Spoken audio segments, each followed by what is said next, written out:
Sushant Singh Rajput case में कुछ और मुद्दों पर बात करते हैं। सबसे पहला मुद्दा है कि शिवसेना का एक मुख्य पत्र है सामना, दोपहर का सामना, जिसमें उन्होंने छापा है कि शरद पवार जी ने मुख्यमंत्री उद्धव ठाकरे को फोन किया था कि जो रिपब्लिक टीवी के पत्रकार है अर्नब गोस्वामी, उन्हें रोकना पड़ेगा। उसने कैसे मुख्यमंत्री का नाम ले लिया, अर्थात कोई पत्रकार मुख्यमंत्री का नाम नहीं ले सकता है, ऐसा शरद पवार जी का कहना था, जो कि उन्होंने उद्धव ठाकरे को फोन करके कहा है कि सुशांत सिंह राजपूत के केस में अर्नब गोस्वामी ने उद्धव ठाकरे का नाम कैसे ले लिया।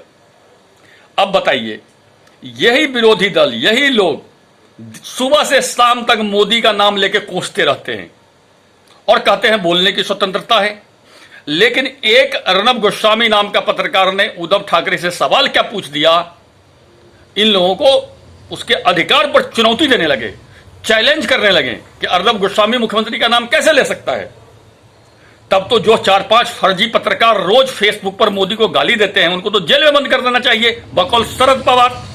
जैसा कि शरद पवार जी कहते हैं कि अर्नब गोस्वामी को सुशांत सिंह के केस में उद्धव ठाकरे का नाम नहीं लेना चाहिए, तो क्या ये जो फर्जी 5 पत्रकार फेसबुक पर चिल्लाते रहते हैं, उनको मोदी का नाम सुबह से शाम तक लेना चाहिए? बिल्कुल नहीं लेना चाहिए। लेकिन इसके बारे में शरद पवार जी ने आज तक नहीं बोला, तो ये दुरंगी नीति है, दुगली नीति है, ये नहीं चलेगी।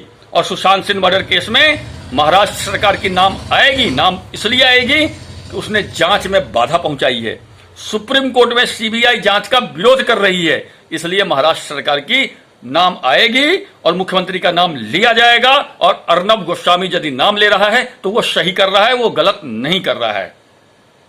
आप अर्नब गोस्वामी के पीछे मत पड़िए। अर्नब गोस्वामी एक निडर पत्रकार है और वह प्रश्न पूछेगा, और हमारे तथाकथित सेकुलर भी कहते हैं कि प्रश्न पूछने का अधिकार होना चाहिए। तो प्रश्न पूछने का अधिकार होना चाहिए, तो प्रश्न पूछने का अधिकार क्या वो फर्जी पत्रकारों को होना चाहिए?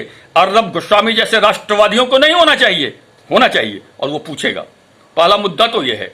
दूसरा है, एक पत्रकार है राजदीप सरदेसाई, उन्होंने एक वेबसाइट को इंटरव्यू दिया है जिसमें कहा है कि सुशांत सिंह राजपूत तो छोटा मोटा कलाकार था और मर गया, तो क्या इतना ज्यादा हल्ला करने की जरूरत है। बहुत शर्मनाक बात है, बहुत शर्मनाक बात है राजदीप सरदेसाई का यह बयान।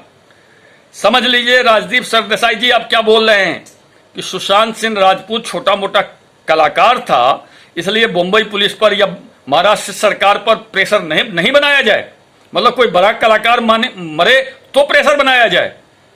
यह आपका पत्रकारिता शोभा नहीं देता, पहली बात। दूसरी बात, उन्होंने जिस वेबसाइट को इंटरव्यू दिया है, उस वेबसाइट का नाम है the Lallan top. The Lallan top को आप ऐसे समझिए जैसे इंटरनेट पे एक टिकटॉक हुआ करता था, तो समाचारों के दुनिया का टिकटॉक, समाचारों के दुनिया का टिकटॉक है द लल्लन टॉप।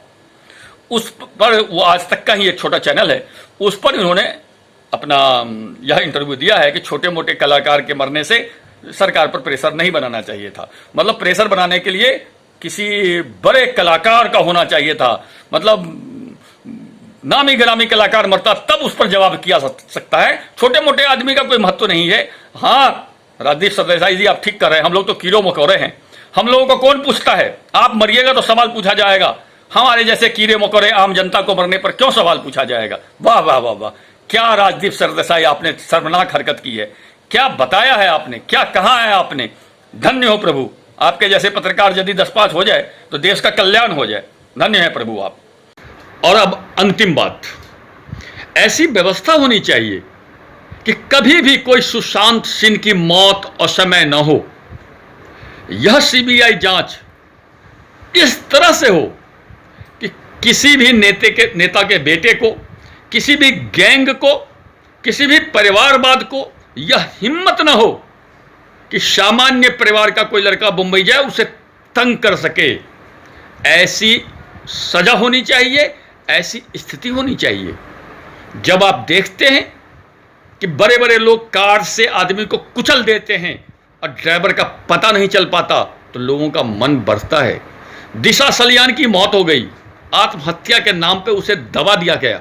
आप कल्पना कीजिए, सुशांत सिंह की मौत नहीं होती तो आज दिशा सलियान की चर्चा नहीं हो रही होती। सुशांत सिंह के मौत के बहाने ही सही दिशा सलियान की भी मौत की चर्चा हुई है, जो खुलनी चाहिए। और ऐसे कितनी मौतों को ये लोग दबा चुके हैं मुंबई में, जिसका कोई नाम लेवा नहीं है। ये तो सुशांत सिंह के बहाने सब उजागर हो जाएगा। सीबीआई को चाहिए कि वह सुशांत सिंह के मौत की ही सिर्फ जांच ना करे, पीछे 5 साल में जो इस तरह की असामयिक मौत हुई है, जो दुर्घटना बता करके मौत साबित किया गया है, जो आत्महत्या का रूप दिया गया है, सबकी बारी बारी से जांच करे।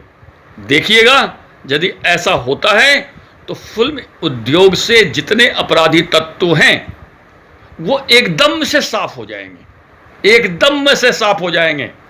फिर कोई दीपिका पादुकोण जैसे की हिम्मत नहीं होगी कि 15 करोड़ रुपया लेकर के जेएनयू में आकर के टुकड़े टुकड़े गैंग का समर्थन करे। नहीं होगी हिम्मत, बशर्ते कि इकबाल दिखाना पड़ेगा। अब मोदी सरकार है, मैं अनुरोध करूंगा अपना इकबाल दिखाइए और इस ढंग से भी फिल्म उद्योग का सफाया कर दीजिए, गलत तत्वों का सफाया कर दीजिए कि कल को कोई हिम्मत नहीं कर सके। तभी आगे अगला सुशांत सिंह पैदा होगा। कोई गांव से बच्चा जाकर के तभी फिल्म कलाकार बनेगा। यदि ये नहीं कीजिएगा तो हमारा जो गांव का प्रतिभा है उसकी मौत हो जाएगी, बिना मरे हुए उनकी मौत हो जाएगी। देश में प्रतिभाओं का पलायन हो जाएगा, प्रतिभाओं की मौत होने लगेगी। इस सब को रोकने के लिए सीबीआई को चाहिए कि इसकी त्वरित जांच करे, सही जांच करे, दोषियों को सजा दिलवाए, सलाखों को पीछे पहुंचाए, तभी न्याय मिलेगा।